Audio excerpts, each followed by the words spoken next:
Hey guys, what's up? Welcome back to my channel. My name is Sam for those of you who are new here, and today I'm going to be doing a Glossier brand review. Tell me if you want it, baby. 'Cause I know I can drive you crazy. I just wanted you to know now.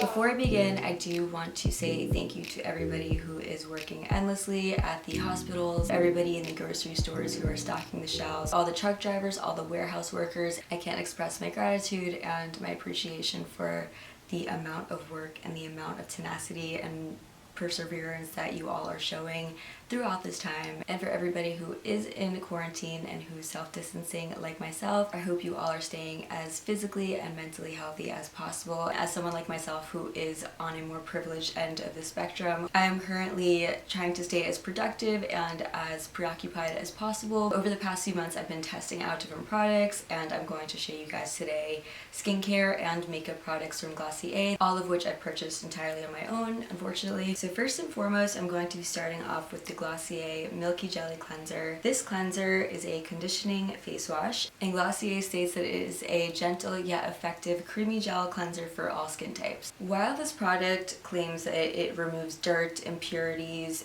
takes off makeup seamlessly, and overall gives your face a nice, gentle, yet effective cleanse, this is not a cleanser that I would use as my sole cleanser for all types of purposes. Additionally, I am the type that loves to do a double cleanse. This cleanser, to me, does not do a great job of removing makeup, so I wouldn't really consider it as a good first cleanser either. So if you're someone that is looking for an effective makeup remover, an effective first cleanse, or an effective overall sole cleanser for all purposes, the Milky Jelly Cleanser is not one that I would recommend. However, if you are somebody who rarely experiences blemishes, if you're someone who doesn't really need a ton of skincare products to maintain a really great complexion, the Milky Jelly Cleanser would be one that I would potentially suggest, as I feel it's a great cleanser for maintenance purposes. All that being said, I do love this cleanser as a morning cleanse. I feel that using this in the morning is the perfect gentle cleanser for removing any residue from skincare products that I had used the previous night,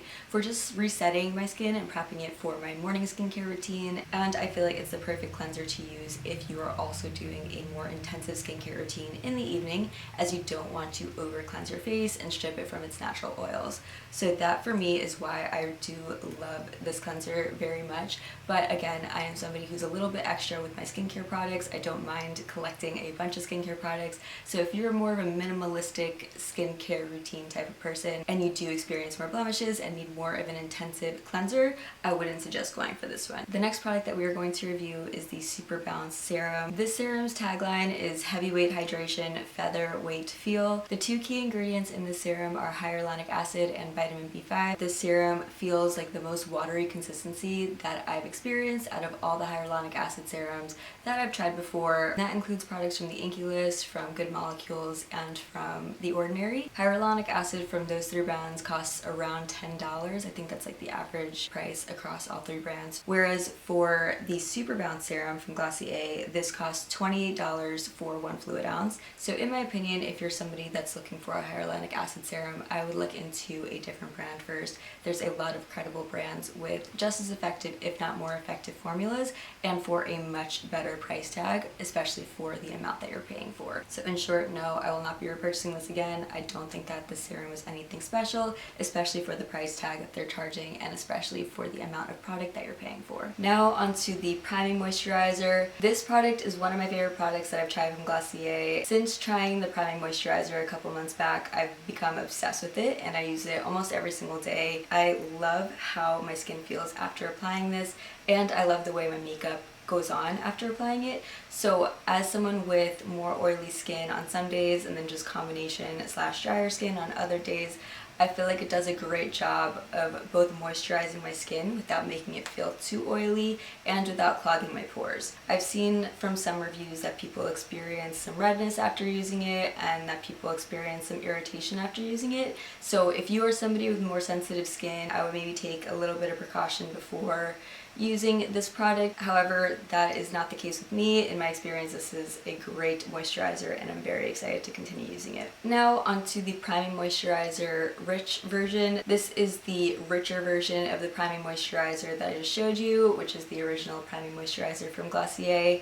I like this moisturizer. I honestly don't feel like it's too much thicker of a consistency than the original Priming Moisturizer. I haven't really noticed a difference in how they work. I do like this moisturizer a lot. However, I don't really see a need to have both. This is not something that I will be repurchasing, as the regular and original version works perfectly well for me. Onto the Bubble Wrap Eye and Lip Plumping Cream. This is the first skincare product that I bought from Glossier and I absolutely love it. For me, I like a lighter eye cream in the day and a more intense eye cream at night, so I use this in the daytime and right before I apply my makeup, or just as part of my morning skincare routine. It is just so lightweight, so hydrating, and I think it's just such a fun product. Even though I love it as an eye cream, I don't necessarily experience any benefits as a lip plumping cream. When I am applying this eye cream, I will just use any excess that I have and apply it to my lips. I will be repurchasing it. I have repurchased it already once before, so I'll be repurchasing it again once this one runs out. Now onto the Glossier Invisible Shield Daily Sunscreen.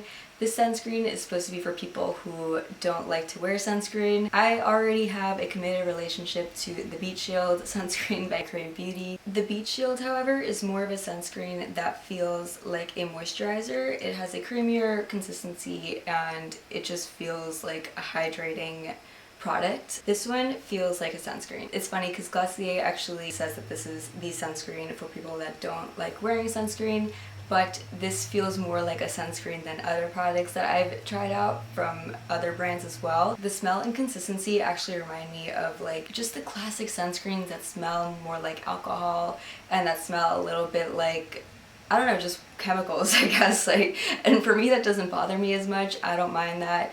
But for somebody who doesn't enjoy wearing sunscreen, I could see people being more averse to using this product. However, the consistency feels very lightweight and it absorbs quickly and makeup goes on very well after applying it.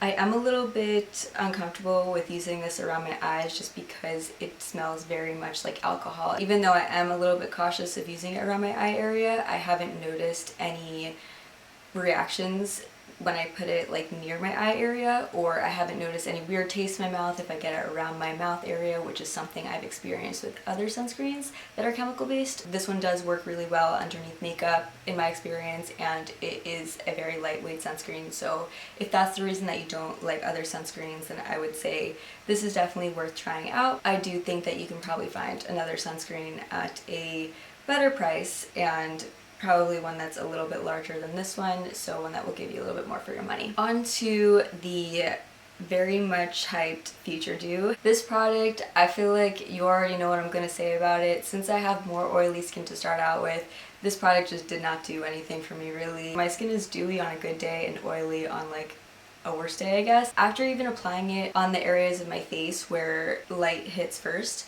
so like my cheekbones, my nose area, etc., I didn't notice too much of a difference, and I also just feel like my makeup didn't sit too well underneath it. And then when I did apply it all over my face like the first day, I just felt like I looked like I was sweating the whole time. So if you are oily or if you have more combination skin and don't really need anything to give you more of a dewy look, I wouldn't suggest buying this. I just feel like this is something that you can get in a highlighter, and like more of a natural highlighter would probably do the trick for you. So that would be my suggestion, because this, I don't know. I don't know. So yes, in summary, Future Dew is not a product that I benefited from, given that I already have more oily slash, you could say, dewy skin on a good day. So it just made me look like I was sweating when I was using it, and that's not really what I want in a product. However, if you are someone with combination skin like myself and are not super oily on a daily basis, I would recommend purchasing it if you are interested, and then maybe applying it primarily to the spots where the light hits first, so that way you look more dewy but without looking super oily on like your forehead.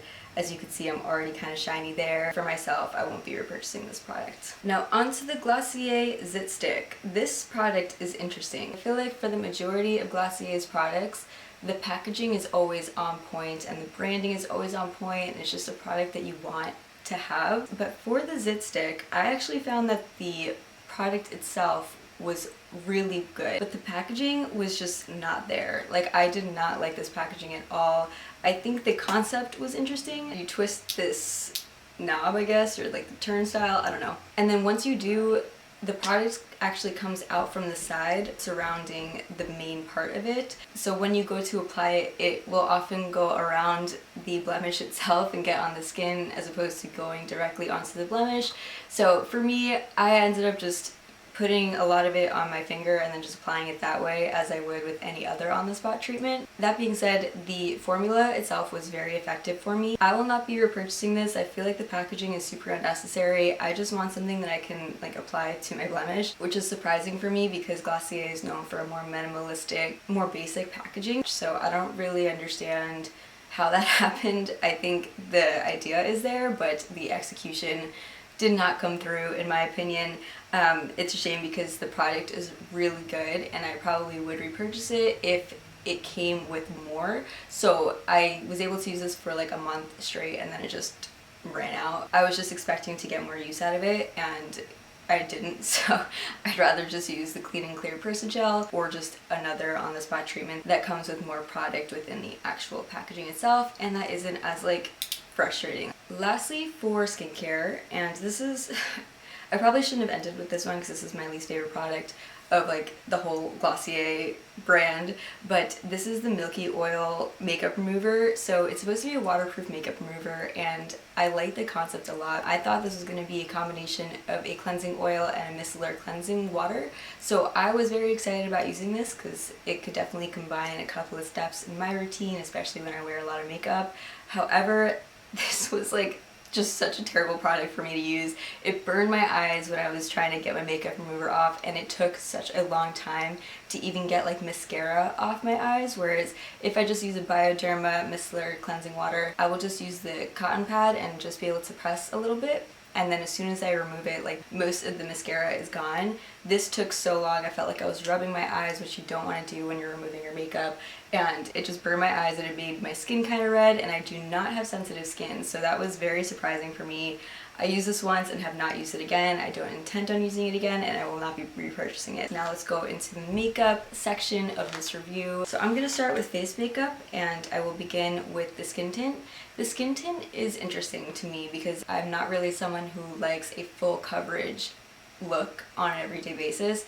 I definitely prefer more of a medium coverage / light coverage, but this is the lightest coverage that you will ever experience in your entire life. With using this, I still felt like I wasn't even wearing anything, which I'm not trying to pay money if I don't notice my product at all. And it also felt like it had a little bit more of an oily consistency to it, which, as we've covered many times in this video already, I don't need a product that just adds any additional oil or shine to my face. The product that I prefer over this one is the Maybelline Dream BB Cream, and it is the Skin Clearing Perfector. Oh, it's an acne treatment. I had no idea about that. Wow, that's really funny. Okay, so this is the product I've been using and I love it so much. It is very much of a lighter to medium coverage, but it also makes me feel like I'm actually evening out my skin tone and actually applying the product that I purchased, whereas the skin tint, I just feel like there was nothing there when I applied it. I know there's a lot of mixed opinions on it, and for some people, especially myself, who thought that they wanted a lighter coverage but actually needed a more medium coverage, this is not something that I'll be repurchasing again. Now onto the stretch concealer. So the stretch concealer I liked, but I didn't love it for the purposes that I use concealer. I get a lot of random blemishes on my face, so when I use concealer, I use it to cover up random spots or acne scars or just full-on active blemishes. The stretch concealer is perfect for like under eye concealer for me. I'm also not the type of person who wears a lot of under eye concealer, nor have I ever really been. I'm lucky in the sense I don't get dark circles under my eyes, so this is perfect for just a little bit of an enhanced brightening under eye look. This is not that great, however, for covering up blemishes or acne scars or just random spots on your face and blending them into your overall skin tone. So the concealer that I like way better and that I will continue to purchase for like the rest of my life, it's been the Nars Soft Matte Complete Concealer, and this is just amazing. This covers things up immediately, and that was the same standard that I was holding the stretch concealer to, which I definitely shouldn't have because Glossier is known again for a more barely there look. I'll definitely be just continuing to use my Nars concealer, but this is a great one for a brighter under eye look. The next product that I have is the Cloud Paint from Glossier. I love the Cloud Paint so much. This is one of my favorite products by Glossier. Before using the Cloud Paint, I would always find myself struggling to keep blush on throughout the day, despite how much primer I was using, despite how much blush I was putting on, and that was super bothersome because I would also then just get acne on my face from reapplying the blush and clogging my pores. But with the Cloud Paint, and I've tried it in 2 different colors, both of them just stay on throughout the day, assuming I'm not like just touching my face the whole day. They both stay on so well. They both are super pigmented and blend very nicely. So I have it in both Storm and in the color Dusk, and I'm using Storm right now as my go-to, but I used Dusk as my go-to since around August of last year, I believe, and I love both of them. The Dusk color is more of a natural look that I like to use, and with my skin tone, Storm is more of a color that offers a nice contrast when I want to give myself more of a noticeable blush look and more of a noticeable, I guess, not contour look, but just a more noticeable makeup look in general. Now onto haloscope. Haloscope is a product that I actually had a lot higher hopes for. I don't really like this at all. So after I tried out Future Dew and realized that that wasn't going to be a good product for me and that didn't really work as I had wanted it to, I ended up going with haloscope because I wanted to see if this product would provide me with a little bit more of a subtle highlighter look. I use the Fenty Beauty highlighter by Rihanna every single day. Love it so much, but it is definitely a highlighter that pops. And so when I saw this product, I figured that it might be a good option for work makeup. And so when I tried it out, the first thing I noticed was that it definitely pulled at my skin. So when I was applying it, I felt like it was pulling at my cheeks. It was pulling at like my under eye area as I was using it right here, which you do not want to mess with that area at all. So that was the first thing I noticed, and I was expecting a little bit more of a glide motion. And then also, I always apply highlighter as like the last step of my makeup routine, as I believe most people do.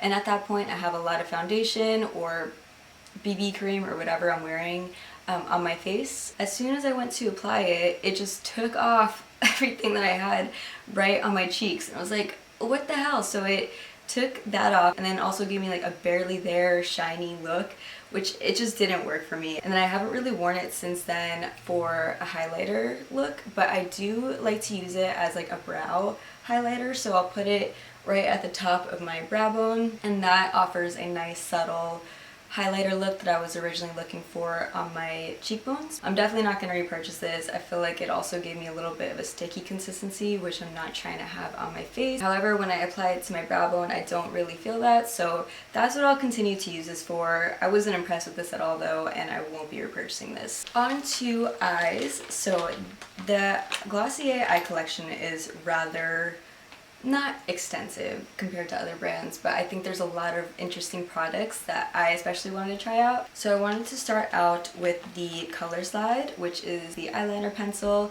and I got it in the color Brack, which is I guess a brown black. For me, this is just a brown eye pencil, and I love this so much. This is like the perfect eyeliner pencil for when you want a more opaque look, like a more natural eyeliner look without having something that fades throughout the day, which is what I originally thought this was going to do. I will also use this as under eye eyeliner, so when I'm looking for more of a noticeable eye look, I'll use black eyeliner at the top of my eyes, and then for the bottom of my eyes I'll use this. I feel like it gives a little bit of dimension as well, so perfect for most occasions in my opinion, and definitely multi-purpose. Next, while we are on the topic of eyeliner, we have the pro tip, which is the liquid eyeliner from Glossier. I have this in black, and this is actually what I'm wearing today. I'm personally not a huge liquid eyeliner person, I never have been, but this is great liquid eyeliner. I feel like I have a lot of control over the eyeliner itself. I like to be able to have a little bit more control if I do mess up my eyeliner, to be able to go in and adjust it as needed, but this, you're actually able to do that. So this is great, and it does last all day, so I don't notice it fading away as the day progresses, so I'm very impressed with this. This is definitely one that I would recommend if you're looking for a good liquid eyeliner, but one that you can also adjust if you mess up. Now onto boy brow. This is like I don't know how the packaging got so faded, but the boy brow is great, as you've probably seen from every other Glossier review, and for me it works really well. I've tried other drugstore brands as well, like Almay and other more accessible brands that have the same sort of concept. I'm using the tinted dark brown version, so this is working well for me. I also don't really fill in my brows, so I just like having this to help shape it up and to fill them in spots where they look a little bit sparse, especially if you're someone who just wants a little bit of an enhancement, then the boy brow is a great option. Moving on to one of their newer products, this is the Wash Eyeshadow. I got it in Pebble and in Valley. So the Pebble is the more taupe, I believe they call it.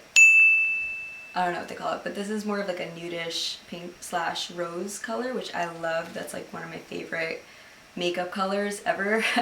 And Valley is more of a peach color, but it looks a little bit orange in the camera, I'm noticing now. So I was expecting Pebble to be a little bit more noticeable. This is a product that I'm actually wearing right now, and I don't know if anyone can tell, but it's very much a barely there look, like a lot of their other products are, and I wish it was a little bit more there. I applied like 3 layers of this, and it's a little bit annoying because you can still barely tell that it's there as I'm looking in the preview right now. And so that is a little bit frustrating because it is a more expensive product, and the way that it's acting right now, it's sort of behaving like a drugstore product. However, that could just be my skin tone. This color could show up and be a little bit more noticeable on people with a different skin tone than my own. These I've blended out with both using just my fingers or just using a brush. It blends super nicely and looks very, very natural. It is buildable, but it still isn't very noticeable. So that's a little bit frustrating because if I'm gonna pay money for something, again, I do want to be able to notice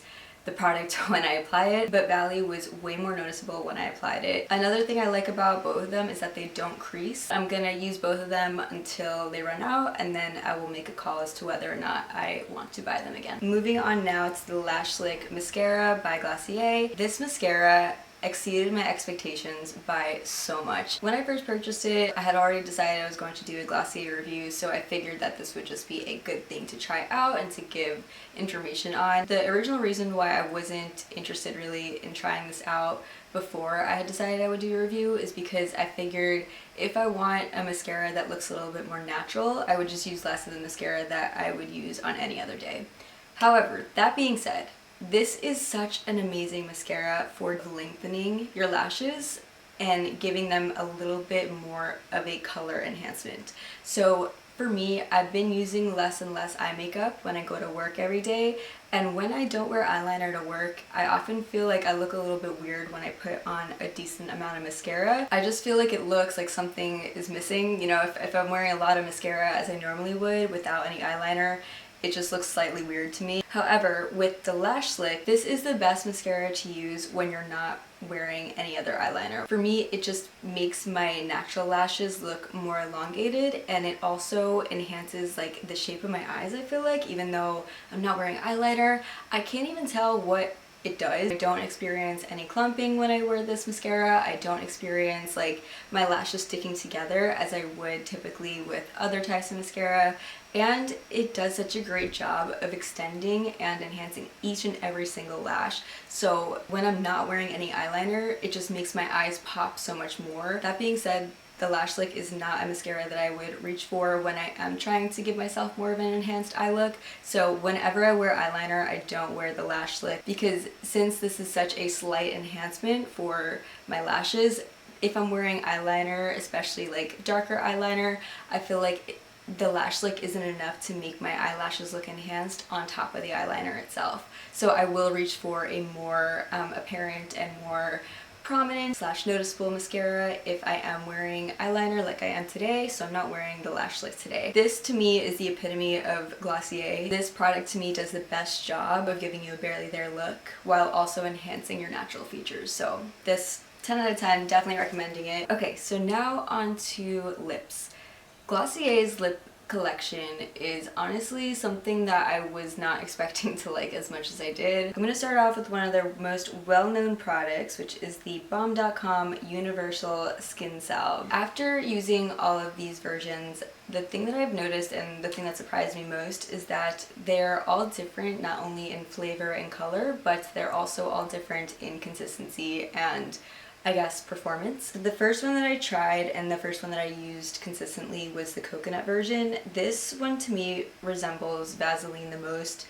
It is protective, but I didn't notice any added hydration to my lips. They just felt like I had put on Vaseline, but a more creamy version of Vaseline and a more better smelling version. When I have chapped lips, applying the coconutbalm.com does not make my lips less chapped. It doesn't help to repair them in any way, and that was something that was a little bit more disappointing to me about this product. And then when I moved on to the rosebalm.com, I noticed that my lips felt a little bit more hydrated after using it, and I noticed that it had a more creamy consistency, more lip balm-like consistency than a Vaseline-like consistency. I like this version the most, I think, thus far, based on performance and based on color. It has a really beautiful slight rosy tint, which I love, and this is one of my favorites to use. And then the cherrybalm.com, I love the color of this. It provides like a really beautiful cherry slash red-ish color. It's perfect to use if you want, again, just a colored lip, but nothing too noticeable. But again, for me, it didn't improve the state of my lips. If I had chapped lips or if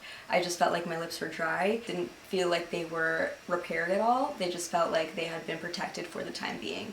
So that's one thing that I would note if you are interested in this product. If you are someone that just needs a good lip balm, like a high quality moisturizing and repairing lip balm, I wouldn't go for this. For me, it's a great experience to use them, and I'm still gonna buy them because I just love how cute they are. This product is so much fun. I love using it, and I definitely want to continue using it. Last up, this is probably my favorite product. This is the Generation G lipstick. This is the best lipstick ever. I just love it so much. Before I used the Generation G lipstick, I was using a lot of matte liquid lips, and I loved the way that they looked, but one, they dried my lips so much. My lips were always just dry and looked dehydrated and cracked, so it's not like the best look. But two, the way that my lips are shaped and the nature of liquid lipstick, when I apply liquid lipstick, it's so tough for me to make it look symmetric. I would always need a mirror to apply liquid lipstick, since I had to be so careful with how I was applying it to make sure that it looked like accurate for the shape of my lips. And the reason why these are so game-changing, the Generation G lipsticks, is because they are such a, not sheer, but like it's more buildable lipstick, so I don't have to think about it when I'm applying them. And the point of it is to kind of just have like a lip stain, is what I like to think of it as. So I don't always need to apply it in front of a mirror. I don't always need to have it super accurate to the shape of my lips, because it looks like more of a natural color as opposed to an applied product. And that's something that I've been trying to find, or haven't even realized existed actually, but when I heard that this existed, I was like, wait, this is exactly what I need. So I got it in 3 different colors, and all 3 of these colors I love so much. The one that I'm actually wearing right now is Like. Yes, the shade Like. Jam is a lot darker and a lot more purple and prominent than I had expected. I thought it was gonna look the way that Like does right now, but it's more of a intense, noticeable version of Like from my experience. And then Poppy is a beautiful, just poppy colored look.